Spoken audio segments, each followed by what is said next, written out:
ทำไมมันหล่อจังทำไมมันหล่อกว่าคนอื่นเขาดูกติสตรีทไฟเตอร์ V4 นะครับแม่จ้าวันนี้แบบดูท่อซะก่อนบอกตามตรงผมไม่เคยได้ยินเสียงนะปกติจะได้ยินแค่ตัวอาคาโบวิกแล้วก็เทอร์มิที่เราได้ยินประจำสำหรับแอโร่เพิ่งมาเคยได้ยินคันนี้อยากบอกว่าเดือดมากผมว่าเดือดที่สุดในบรรดาท่อที่ผมเคยได้ยินเลยเสียงแบบแม่จ้าโหเดี๋ยวสตาร์ทให้ฟังมาดูรถรอบคันกันนะครับสังเกตว่าท้ายดำๆนะครับดูท้ายดำๆซะก่อนมองใกล้ๆเป็นตัวท้ายคาร์บอนตัวนี้เปลี่ยนได้ของเดิมมันจะเป็นตัวพลาสติก ABS สีแดงนะครับอันนี้ไม่ได้เป็นการหุ้มนะคือเปลี่ยนพาร์ทข้างในสังเกตว่าก็จะเป็นคาร์บอนหมด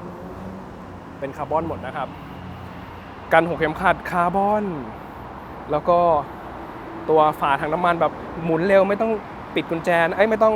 บิดกุญแจนะครับก็คือใช้มือหมุนได้เลยฝาปิดแบตเตอรี่คาร์บอนโอ้โหปลอกแฮนด์โดมิโนแล้วก็มาสเตอร์ซิลินเดอร์บนนะครับเบมโบเปลี่ยนนะครับแล้วก็รวมถึงปั๊มคลัตช์บนก็เปลี่ยนนะครับอันนะโอ้โหหล่อจริงๆนี่กระจกกำลังเดินทางมานะครับพอดีฝนมันจะตกผมเลยขอถ่ายก่อนกระจกก็เป็นกระจกปลายแฮนด์ที่ตามสเต็ปแหละมีกันลมด้วยนี่กันลม Evotech อยู่ด้านข้างนะครับแล้วก็กาดหม้อน้ำนะครับกับกาดออยล์คูลเลอร์ Evotech เอาว่าเต็มระบบนะครับนี่มีเกียร์โยงด้วยเกียร์โยงกิเลสเอาสังเกตง่ายๆนะครับของเดิมมันอยู่ในกล่องข้างหลังนี่แหละ ของเดิมอยู่ในกล่องข้างหลังนี่นะครับหล่อจริงๆบอกเลยว่าหล่อและเดือดมากๆสตาร์ทให้ฟังเสียงเลยดีกว่าแล้วก็สิ่งที่ขาดไม่ได้นะครับสำหรับคันนี้ก็คืออันวงกุญแจ D Big Bike นะครับใส่แล้วมีแรงขิงเพิ่ม30แรงแมวอย่าบอกว่าเสียงเดือดมากเดี๋ยวทุกคนตั้งใจฟังดีๆนะครับ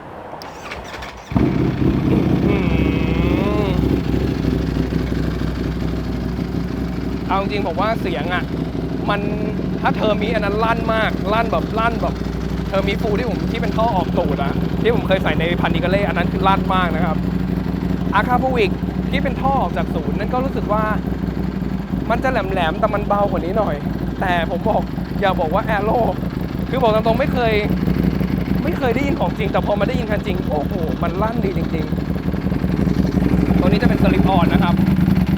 สังเกตว่าท่อมันจะเป็น2ใบนี้ก็คือจะเดินออกด้านข้างขวานะครับแล้วมาดูฝั่งที่ออกด้านซ้ายจะเดินคือทรงคล้ายๆกับตัวท่อที่อยู่ในพันนิกาเล่แหละอยู่ใน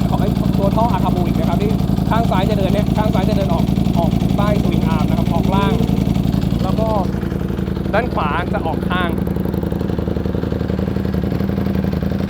แต่เดินผ่านมานี่ลมกระแทกหน้าเลย เสียงโคตรได้บอกเลยอันนี้กล่องเดิมนะครับยังล็อกรอบไปอยู่เร่งได้แค่ 2,000 รอบ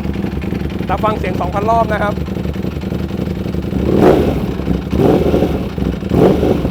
อันนี้เสียง 2,000 รอบนะเพราะว่ามันมีตัวซอฟต์ลิมิเตอร์อยู่นะครับที่ทำให้เบิ้ลรอบเล่นไม่ได้โอ้โหนี่มาฟังเสียงโทนห่างๆหน่อยเสียงห่างๆนี่ก็ถือว่าดังเหมือนกันนะแต่มันก็สเต็ปดูกติแหละคือมันลั่นแบบดุอะลั่นแบบดุนะครับมันจะไม่ได้อารมณ์เหมือน4 สูบเร่งที่แบบลั่นแบบเสียงแหลมนะครับนี่มันจะเป็นเสียงต่ำที่แบบว่ารู้เลยว่าเป็นดูคตินี่คือเสียงดูคติเลยนะครับใบหน้าโอ้โหหล่อจริงๆพอแต่งแล้วมันหล่อขึ้นหลายสเต็ปเลยนะเป็นรถเดิมว่าสวยนะแต่พอแต่งปุ๊บเนี่ยดูเนี่ยอันนี้ถามว่าก็แต่งสเต็ปเรียบๆนะครับแต่คือจบนะครับไม่ได้บอกใส่กระจกปุ๊บหล่อเลยด้วยทรงรถที่มันสวยเลยนะครับสำหรับดูคติ Street Fighter V4 yeah มาผมเบิ้ลให้ฟังหน่อยแล้วกันตัวนี้มันมีติดเรื่องตัวซอฟต์ลิมิเตอร์นะครับ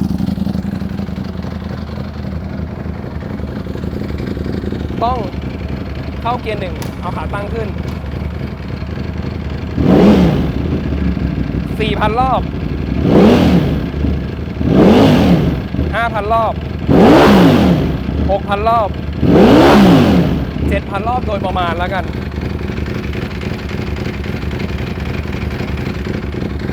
มันสามารถลากได้เลสไลน์อยู่ที่ 14,500 รอบนะครับอันนี้ลากแค่ครึ่งเดียวอยากบอกว่าเสียงเดือดมากเดือดมากอันนี้ไม่ต้องถามนะครับเพราะว่าคันนี้มีเจ้าของแล้วอันน่ะพามาชมนะครับผมแบบแม่เป็นรถที่ไม่ค่อยได้เห็นนะสำหรับ Street Fighter แต่ถือว่ามันสวยอะแล้วผมขับแล้วผมก็ชอบมันเป็นท่านั่งท่าขับที่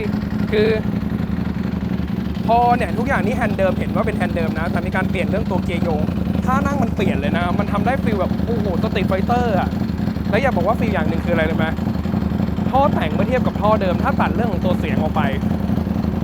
พอใส่ท่อปุ๊บเครื่องสมูทขึ้นเยอะเลยเพราะว่าท่อเดิมเนี่ยมันมีเขาเรียกว่ามันอั้นมากด้วยเรื่องของมาตรฐานไอเสีย